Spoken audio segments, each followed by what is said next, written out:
আসসালামু আলাইকুম everyone, welcome back to my channel. আজ আপনাদেরকে ময়দা দিয়ে খুব সহজ একটি নাস্তা তৈরি করে দেখাবো। ঘরোয়া উপকরণ দিয়েই কিন্তু এই নাস্তাটা খুব সহজে বানিয়ে ফেলতে পারবেন। একবার বানিয়ে 7 দিনের মতো সংরক্ষণ করে খেতে পারবেন। চলুন তাহলে রেসিপিটা শুরু করা যাক। নাস্তাটি বানানোর জন্য একটা বাটির মধ্যে 1 কাপ পরিমাণ ময়দা নিয়ে নিচ্ছি, 1 টেবিল চামচ পরিমাণ চিনি, হাফ চা চামচ পরিমাণ লবণ, হাফ চা চামচ পরিমাণ কালো জিরা যদি আপনাদের কাছে না থাকে না দিলেও চলবে। 1 টেবিল চামচ পরিমাণ গুঁড়া দুধ, ঘি দিয়ে দিচ্ছি 1.5 টেবিল চামচ পরিমাণ। ঘিয়ের পরিবর্তে আপনারা চাইলে কিন্তু এখানে তেলও ব্যবহার করতে পারবেন, তবে ঘি দিলে এই নাস্তার টেস্টটা কিন্তু ভালো আসে। এবার সবকিছু ভালোভাবে মিশিয়ে নিচ্ছি, আর ঘিটা ময়দার সাথে খুব ভালোভাবে মেখে নিতে হবে। ময়দার পরিবর্তে আপনারা চাইলে কিন্তু এই নাস্তাটা আটা দিয়েও বানাতে পারবেন। তো ভালোভাবে মেশানো হয়ে গেছে। এবার আমি এর মধ্যে পানি দিয়ে দিচ্ছি।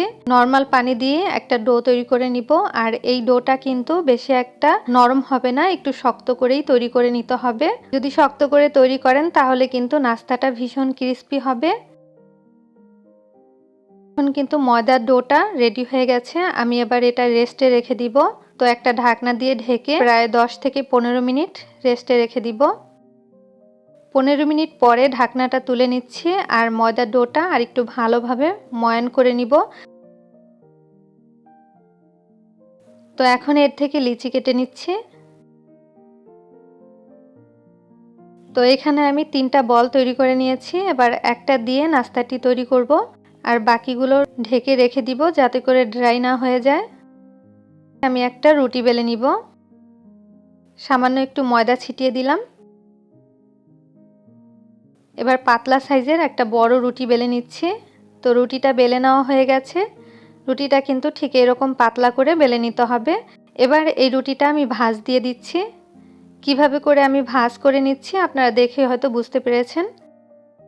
তো রুটিটা ভাঁজ করে নেওয়া হয়ে গেছে। এখন একটা ছুরি দিয়ে আমি রুটিটা কেটে নিচ্ছি। সাইডের অসমান অংশটা একটা সাইডে সরিয়ে রাখবো, পরবর্তীতে আবার বানিয়ে নিব। এখন 1 ইঞ্চি করে আমি এরকম ছুরি দিয়ে কেটে নিচ্ছি। তো এভাবে করে সবগুলো কেটে নিব।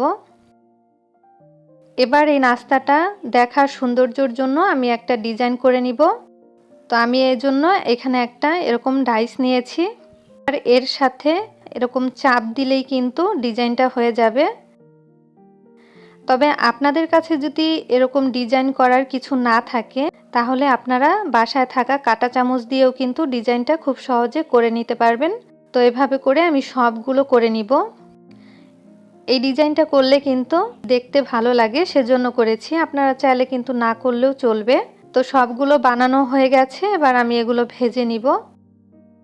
ভাজার জন্য পরিমাণ মতো তেল দিয়ে দিলাম, আর তেলটা যখন হালকা গরম হয়ে যাবে তখন আমি একটা একটা করে দিয়ে দিচ্ছি। সবগুলো দেওয়া হয়ে গেলে উল্টে দিব, আর চুলার আঁচটা কিন্তু মিডিয়ামে রেখে এগুলো ভেজে নিতে হবে। যেহেতু এগুলো ছোট ছোট করে বানিয়েছি তাই খুব দ্রুত কিন্তু পুড়ে যেতে পারে। চুলার আঁচটা মিডিয়ামে রেখেই কিন্তু এগুলো ভেজে নিব।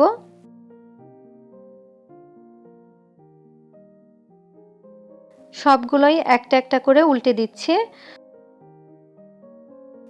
তো এই নাস্তাটা ভাজতে কিন্তু একটু সময় লাগবে, কারণ এগুলো কিন্তু ক্রিস্পি করে ভেজে নিতে হবে।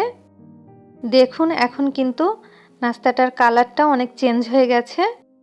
আমি আর 1 মিনিটের মতো এগুলো ভেজে নিব। এর থেকে বেশি ভাজবো না, তাহলে কিন্তু এগুলো খেতে ভালো লাগবে না।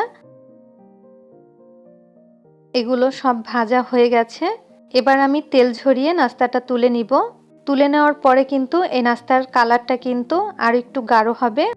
একটা প্লেটের মধ্যে নিয়ে নিচ্ছি, আর এই নাস্তাটা আপনারা চাইলে একবার বানিয়ে 1 সপ্তাহের মতো সংরক্ষণ করে খেতে পারবেন। নাস্তাটা খেতে ভীষণ ক্রিস্পি হয়, আর তৈরি করাও সহজ। বাচ্চারা তো এই নাস্তাটা ভীষণ পছন্দ করবে। এছাড়া আপনারা বিকেলে চায়ের সাথেও খেতে পারবেন। এই রেসিপিটা আপনাদের কাছে যদি ভালো লেগে থাকে তাহলে অবশ্যই লাইক, কমেন্ট আর শেয়ার করতে ভুলবেন না। এমন আরও রেসিপি পেতে চ্যানেলটি সাবস্ক্রাইব করে রাখবেন।